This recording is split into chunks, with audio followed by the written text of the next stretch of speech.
Well, good morning, everybody. All right, here is the rundown for today's forecast video. I'm going to leave you on this image for just a few minutes because we've got this deep low here. There was a dust storm coming out of Mexico and New Mexico into Texas, one of the biggest and baddest supercells I've seen in a long time that was going through parts of Nebraska.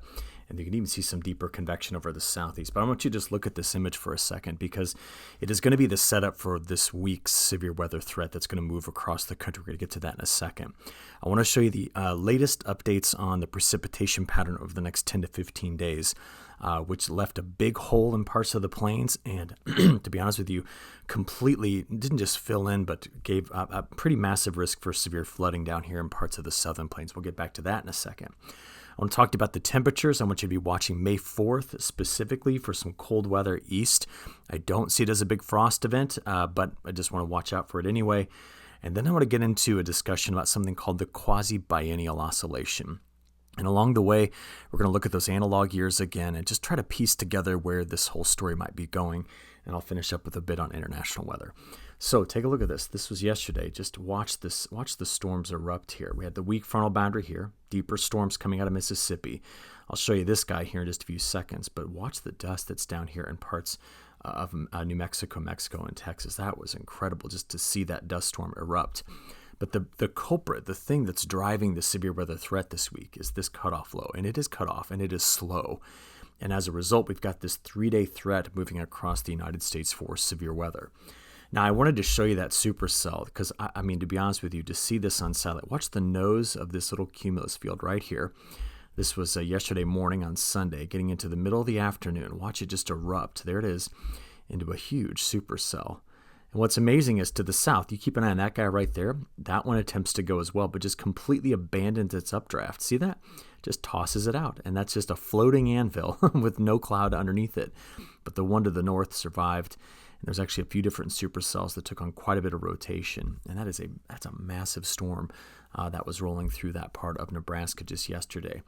I was taking a look around the country at hail from Sunday. And again, the storms in parts of Mississippi, southern parts of Georgia, over here in Texas, but just take a look at the north central U.S. view, and we can see that supercell went through here and put down, some very, very large hail as it went from the southwest and northeast across this part of Nebraska. If we want to just take a look real quick at that dust storm in Texas, let me rewind it back to yesterday, coming out of Mexico, New Mexico, strong winds, just a widespread blowing dust and sand event down here. So with all that being said, that same upper level low is going to be tracking east. And by the time we get into this afternoon, what you're looking at here is just the wind field overlaid with CAPE, which is convective available potential energy. CAPE calculation comes in the form of having enough humidity in the low levels of the atmosphere, plus enough buoyancy throughout the rest of the atmosphere. So to do that, you've got to have, hot and humid surface, but cold and dry aloft. And what we're just watching here is this large ribbon of very high CAPE values that extends all the way into parts of Minnesota, out of Iowa, into parts of Wisconsin as well. So we're going to look for some other ingredients. First of all, this is where our high pressure cell is feeding this all with Gulf moisture. Very sharp boundary here on the humidity as well. So don't forget that CAPE line is also telling you where the moisture is and isn't. And then if we step it up to about 850 millibars, leaving the CAPE as the value, we do have this very well seen here low-level jet. Okay, it's quite extensive, but it's fastest right over parts of Iowa, Minnesota, and Wisconsin.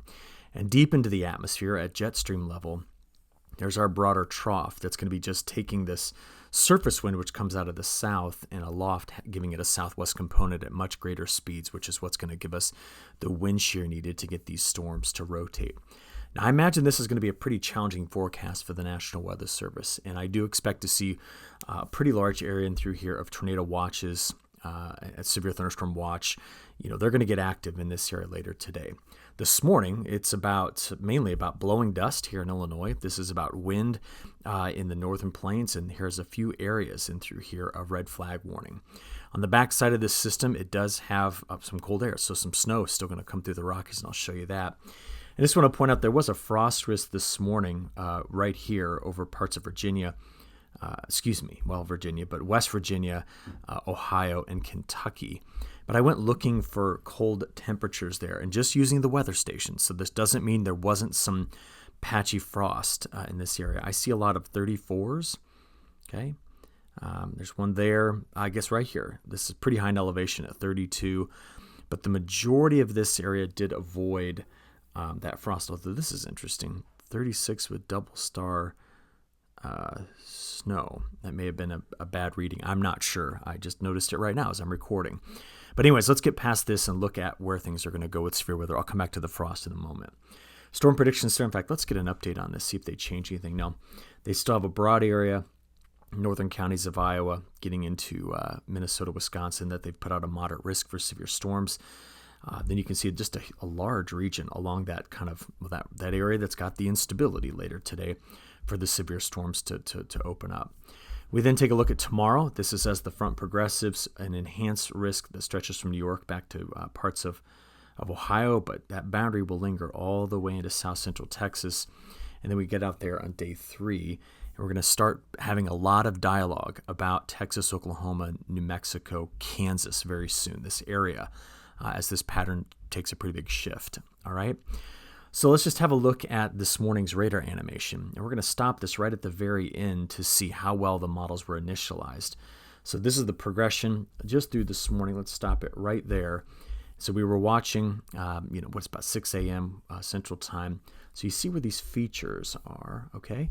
How well was the high-res high resolution rapid refresh model initialized? Okay, this is all good. But there was some stuff going through Wisconsin that was not well picked up by the model's initialization. So we'll have to take that into account, that it is pretty good start, but not perfect. It did grab this pretty well, so you can't be too dissatisfied with it. But take a look as we go through mid-morning. First round moves through. That's by noon today. Then we get out here to 4 or 5 o'clock, and that is where the trickiest part of this forecast is going to be. So I know many of you, especially in Iowa, we've been talking all weekend. I've been just watching this and going, man, they've got us under this major threat. Why is the model not showing, just this big, long line of massive storms in through here? This is what I said. This is a very complicated forecast to try to figure out the timing of that front mixing with the perfect ingredients to blow up these storms. And just to say that the high-resolution rapid refresh model, is the only solution for this is not, right? We look at this multiple ways. I just want to make a comment that if you are in this area today, just be very weather aware, okay? You know the channels. You can, weather.gov, get a good radar app out there. Make sure that you are staying aware. If you want my favorite radar app, it's RadarScope. That's one I use all the time. I think it's a fantastic resource. There are others. I'm not advertising for them. I just think they're a great company that made a good app. There's your overnight convection, though, right there. So keep an eye on this. This is 1 a.m. tomorrow morning, Tuesday morning. And then you're going to see as I play through the rest of the day on Tuesday through midday, there's that day 2 risk area. See it? Now, I do want to zoom in on the north central plains just to kind of show you 7 a.m. through middle of the day. There's round 1, okay, excluding what was going through Wisconsin early this morning. And then you're going to see the model right there. That's what we're most concerned about. So this is this afternoon, 5 o'clock, 6 o'clock. Just be very aware in this part of the country for the risk of these major storms. And even though the model didn't grab it, remember that Storm Prediction Center is watching this whole area. All right, that takes us again with the HER through, midday Tuesday. All right, I'm going to skip from there and just kind of get to this bigger picture of where things are going to be. Over the next 7 days, this is one thing that I did notice in the models, right? That whole area opened up with a drier signal again. The southeast parts of it are still drier, although you start to see better storms coming into Florida, which is needed. A lot of the Canadian prairie is drier. Southwest remains drier, but it's these extremely wet spots that I want to pay attention to. I want every bit of this moisture. We need this coming into the Dakotas, given how dry those subsurface soil moisture values are. But we need to watch very carefully the southern plains going forward. And that's because over the weekend, there were pockets of Texas getting into Oklahoma that picked up a tremendous amount of rainfall. I'll zoom in on it in just a few seconds. But take note, where that low is currently spinning here, over the weekend, it did come through California, Nevada, into parts of Idaho, Montana. Some of the snow up in this area as well. And this certainly came through and added some late season moisture for them. They're about to begin their dry season in the west, and so this is quite late. Outside of that, we did watch one system leave east. We can see the heavier rains that were this weekend over the parts of the northeast. But let's come back down here to the southern plains very quickly here. So I'm just going to change this U.S. view to an SC for south central. And there were pockets in through here that picked up 5 to 7 inches of rain. And I just talked with a good friend of mine down here this morning about how bad this flooding was, and he confirmed it. This was incredibly heavy rainfall in this area. Okay, so if we take a look at the last 7 days, now this is only through Sunday morning. Remember, these maps always have a 1-day lag. Some of these places down here are off my color bar, meaning that for a 7-day time period, it was over 10 times normal rainfall.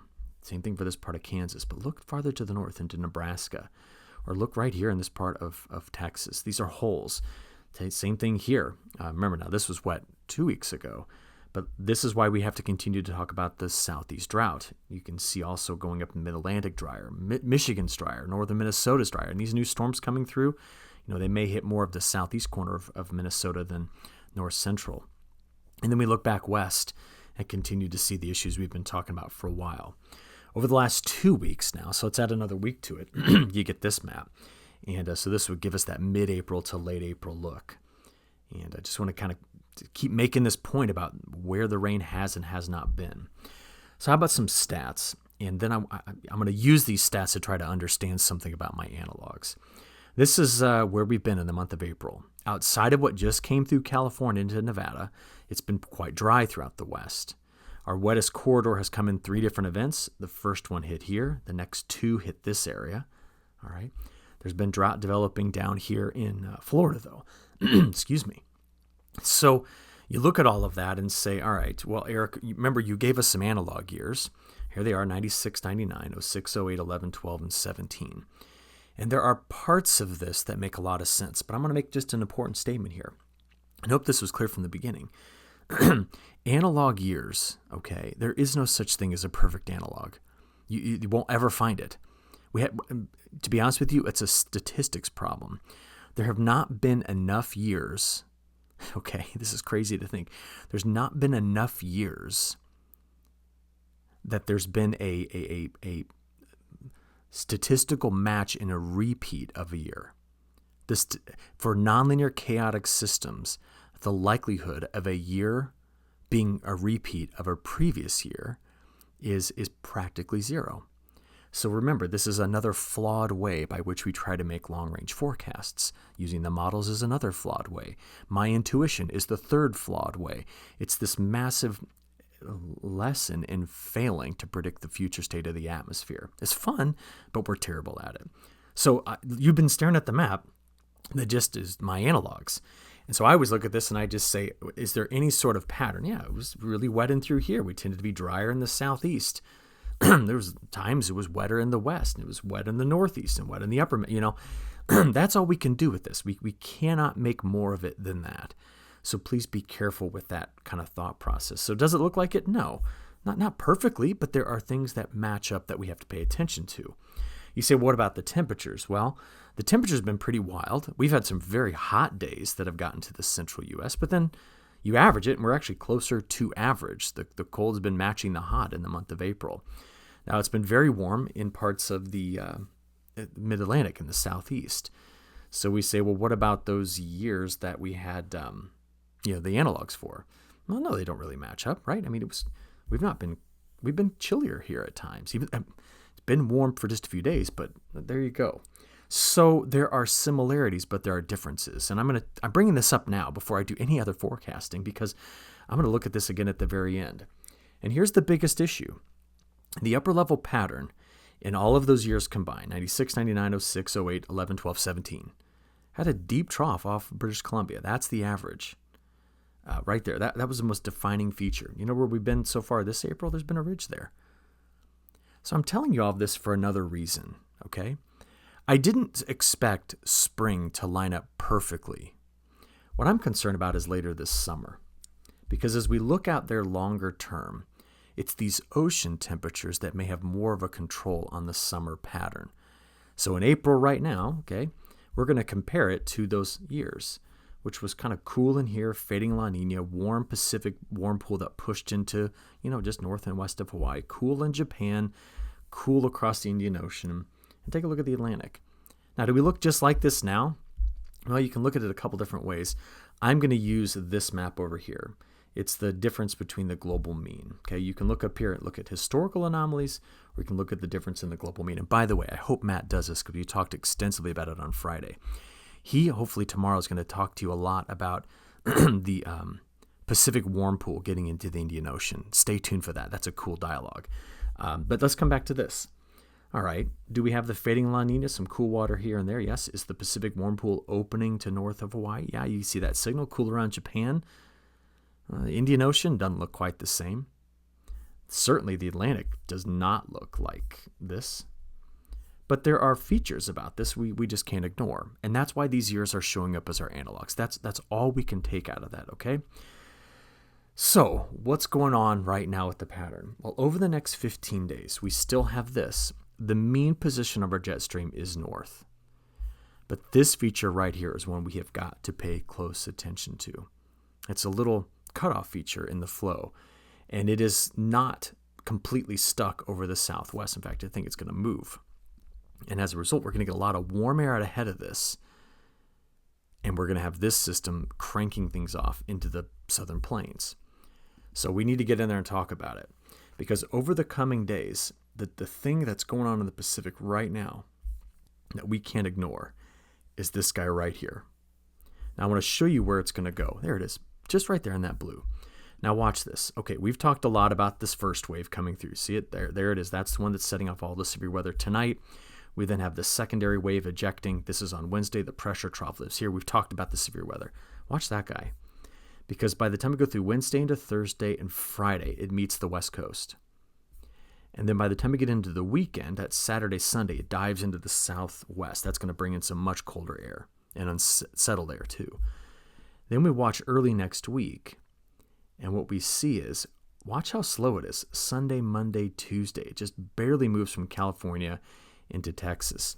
And as a result of that little feature coming through, we're going to have a major rebound in temperatures east after what could be a colder like May 3rd, May 4th in this area. And then you're going to see this system going into like just unlimited Gulf moisture and hitting this with some major, major wet conditions.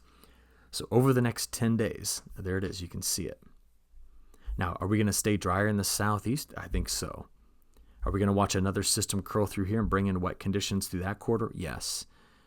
But take a look here versus there. So what are we going to do with this? Well, I'm going to show you some forecast models. In fact, wait a second. Let's go back and do this. Again, the ECMWF has higher skill scores, so we're going to stick with it to begin with. Let's just look at precipitation type and intensity to kind of see this all play out. So this is starting off 7 a.m. this morning. That's this evening's severe weather threat. We've talked a lot about that. Watch the snow slide down the Rocky Mountains right there in Wyoming. But let's get out here and watch this low tomorrow. This is tomorrow afternoon and evening. That's our corridor of strong to severe storms while snow comes into the Rockies, okay? Now, we play this forward. This is Wednesday, Thursday. Watch this. Very wet weather down there. Then we watch that open up Thursday to spread across parts of the central Corn Belt down into the Mid-South. This is Thursday afternoon and evening. That low curls up into the northeast, leaving a lingering frontal boundary right here by Friday. Now, what's important about this is in the upper levels of the atmosphere, this frontal boundary is associated with a broader trough that's going to sneak in, and it's going to want to use this. So here we go. This is Friday, May 2nd, May 3rd, 4th. Watch it again, okay? There, that's opening up to the central U.S. by Sunday. Here we go. 5th. Look at this. 6th. 7th. I'll just rewind it. 4th, 5th, 6th, 7th. Big subtropical high, shoving in the moisture into the southern plains. So we see that, and we can start to analyze it in a couple different ways. Let's just look at precipitation, total precipitation from the European model. That's through Wednesday into Thursday of this week. That's Wednesday through Thursday. Friday, Saturday, Sunday. Now watch, there's our next push of moisture coming through the west. Now take a look. Sunday, May 4th. This is Monday, May 5th. 6th, 7th. Now that's at the end of a model run. but I want to know if it's there in other models. See this? Major flooding threat. Drier in the southeast, wetter in parts of the Corn Belt, except that little corridor right through there, which needs more. More moisture for the west. Here we go. That's the GFS. A little bit farther east, but heavy rainfall. This is the AI model. Can you see the features? 1, 2, 3. There's your wettest corridor. Good moisture coming through the northern plains. I zoomed in just to kind of get a good look at this because the AI model was going after 5 to 7 inches of rain just in the next 10 days. And don't forget, it's got more after this. Take a look. Just keeps adding it to day 15. So does the GFS. Just keep adding. And what's crazy about looking at that is I'm working on a new forecasting system at Nutrien, and we're going to put this into our full kind of product suite. But I went down there to Lawton. This is, I hope I'm saying that right, but you can see Oklahoma City and Amarillo. And this past weekend's rain put them here. There's the average line. So they're at about, gosh, where are they? They're maybe 12, 13 inches. What is expected to be added if you use just the European model 15-day, okay, is another 12 inches of rain. It's crazy how much additional rainfall is expected. In fact, I want to show you what I'm talking about. Let's just go to Weather Bell because I don't graph the full 15-day European because it sometimes does this. But if I just, I should start doing it just to do it. But let's go into, I'm just going to zoom in on Oklahoma. There we go. Let's go back to the 0Z run, total precipitation. Now watch. Again, this is the full run. That's through next Thursday, May 1st. That's May 5th through May 5th. And there at the end of the run, look at that corridor the model just picked up for 10 to 12 inches. Now, is it going to be there? No. I mean, it's not going to be perfectly there. But I'm just talking about the threat of that coming through. And we can't ignore that threat. So we've taken a look at all of these. Let's just do this. European ensemble, probability of over 4 inches over just the next 10 days.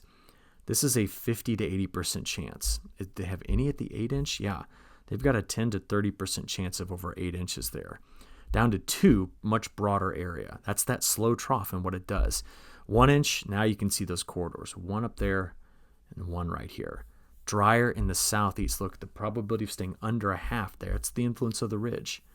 And we have to continue this narrative about dry conditions in the southeast and in the southwest.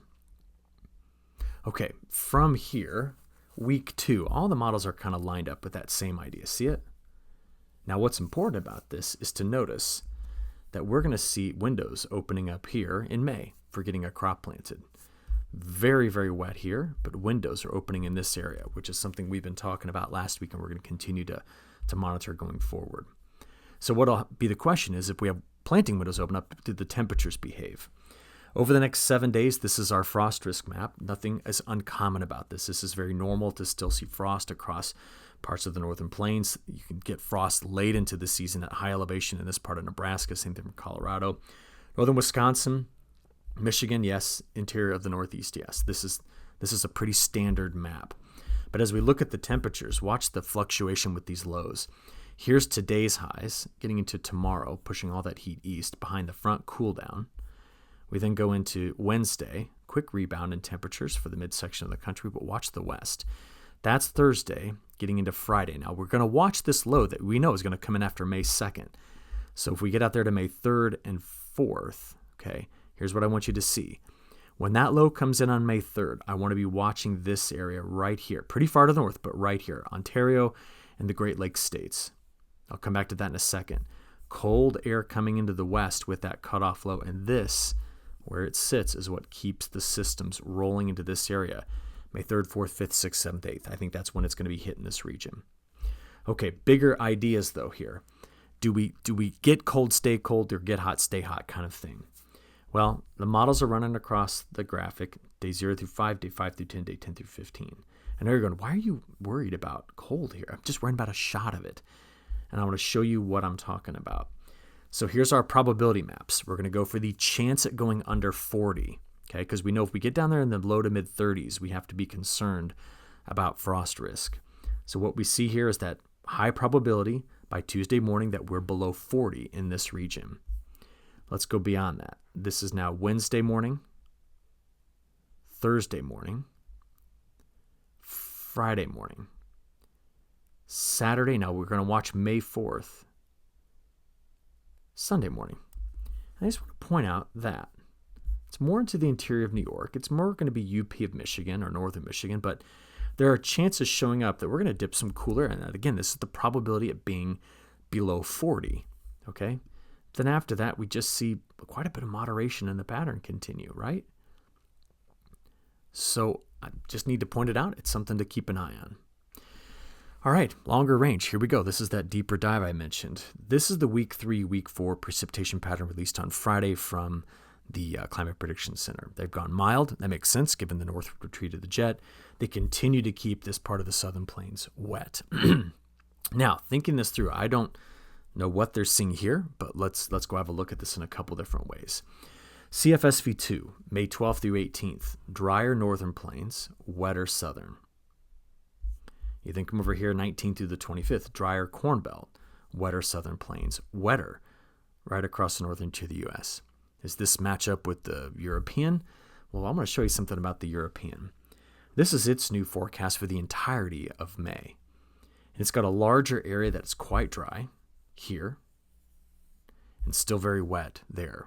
Now, you know what this looks like. I've told you the European model has an initialization bias. This looks exactly like the next 2 weeks. So these signals we think we see out there, week 3, week 4, are relatively weak overall, okay? And I want to show you this about these models, because please don't ever look at these longer range forecasts from the European and go, oh my gosh, that's what May is going to be. Because when I take you back, I don't know, let's just go back 7 runs ago, last week, what I would have shown you. That was the forecast for June. Forecast for May. So newest forecast for May, a week ago, the forecast for May. So there are some consistencies and there are some major inconsistencies, and that just shows you how unpredictable some of these, what may seem like minor features in the atmosphere can be. I mean, we would have predicted a near normal May for Texas and Oklahoma until we got all the new data in and saw that wave come through and soak this part of Texas, Oklahoma in the early part of May. So what do? Where do you even go with this?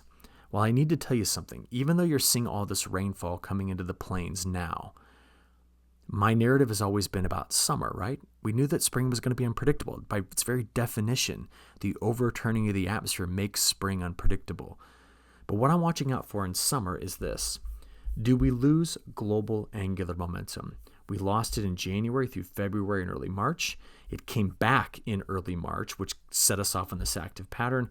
We've lately lost it again. I'm concerned if this looks just like this, and the timeline is now July and August. That loss of momentum right there could be critical. Where is it? It's 30 to 40 degrees north latitude. It's where our jet stream lives. I'm just curious if that's what the case is going to be going forward, and I want to make a point about this. Remember those analog years? During those analog years, if you just look, we lost momentum there. That zonal momentum, it was negative. We lost zonal momentum here. We lost it there. Where was it? Well, it kind of scooted over the top and dove across the country like this when you look at all those composite years. Now, what does that do? Well, if we get flow that comes over the top here, but low momentum to the south, there's a ridge that lives right there. Can you see it? If I put a high pressure, an H in there, and you remember the flow goes around these clockwise, do you now see why this is blue? Negative. It's to the west from the east, and this is from the east to the west. See that? That's where your high lives, right there. There's another one here, and another one that's probably there. See it? Find the colors, match them up, high over low. Okay, so what does that mean? Well, that means this. This is what happened during those years. Now, I'm going to show you something. Even though it was red, there was still rain that hit this area. It wasn't bone dry. And you say, well, does it look like? No, it doesn't look like 2012. Do you remember what happened in 2012? There was massive drought in spring in this area. So 2012 is a kind of an outlying analog. I'm only using it because of the ocean temperatures and how much they look like this year. But this is what happened when you composite those summers. All right. Now, I want to throw another thing at you. It's called the quasi-biennial oscillation, and it looks something like this. 10 hectopascals or 10 millibars, you're deep in the stratosphere. There's an easterly wind across the equator. See it? From the east to the west. You step down to 70 millibars, and sometimes the wind switches. This is still in the stratosphere. Now, we have a feature up here that compares these winds, and it's called the QBO, the quasi-biennial oscillation. And yes, it is a part of the net momentum of the atmosphere. That's why we care about it. So I'm going to show you why we care so much about this. It's currently in a negative phase, or what's called the east descending phase. So if you look at this line, that would be normal. If your blue line is on this side of your average line, this is an easterly wind. If it's on this side, it's a westerly wind. So do you see this? This is 50, 60, 70 millibars, and that's 10. So look, there's your westerly wind at 70 millibars and your easterly wind at 10. Now it says descending. Where did I go? Descending means that this is coming down. And why that's so important is we have history about this. Now watch. I'm going to slide down here and show you what this looks like. Remember the years we're thinking about? 1996, 1999, 2006, 2008, 2011, 2012, and 2017. Now from 95 into 96, descending westerly there. See that? Excuse me. And then what we started in 96 was descending easterly. 99, December westerly coming out of 98, descending easterly starting immediately afterward. 2006, now this one's tricky. We had much more descending easterly early, and we started descending westerly. So maybe we should take 2006 out of the mix if we're just using QBO. But 2008, look at that. There it is. Got it. 2011, major descending westerly, followed quickly by descending easterly. 2017 into 18, same thing. So look, where are we right now? 2024, descending westerlies, start of descending easterlies. That's why we're picking these years. And what's critical about it, and I flashed you this a moment ago, was that when we look at the QBO in its negative phase, it likes to produce ridges here, here, and there. This kind of opens up a bit there. And I want to be careful because if this ridge slides at all this direction, and this one moves out here, we're looking at a pretty significant central U.S. drought risk this summer. If it doesn't, and it stays just like this, the jet stream comes over the top, around the bottom, over the top, around the bottom, and over the top. And this is what pumps eastern Corn Belt storms, Great Lakes storms, and we go drier in the plains. So that's just another component to this. We're just trying to dissect it every way we can. But please understand, when I woke up this morning and I was sitting here going, okay, I want to create a narrative that just thinks about summer. What would it look like given that everyone's going to go, man, it's flooding right now. Where's all this drought talk? Well, I need to show you what we're still concerned about. And I'm going to say this again. I'm more than prepared to be wrong about where this could possibly go by summer. So we'll leave it there. Last thing is this. I did get some comments last week about the drought in southern Brazil, and they have said it has been impactful. We continue to see dry conditions in Rio Grande do Sul. Also getting into parts of like Paraná, Paraguay, Mato Grosso do Sul, but still wet here. Elsewhere around the world, still drier in Central Europe, drier in Ukraine. Still see dry conditions around the Yangtze. But my main focus is my concern over this in the next 10 to 15 days. So that's it. Have a good rest of your day, and we'll talk tomorrow. Thanks.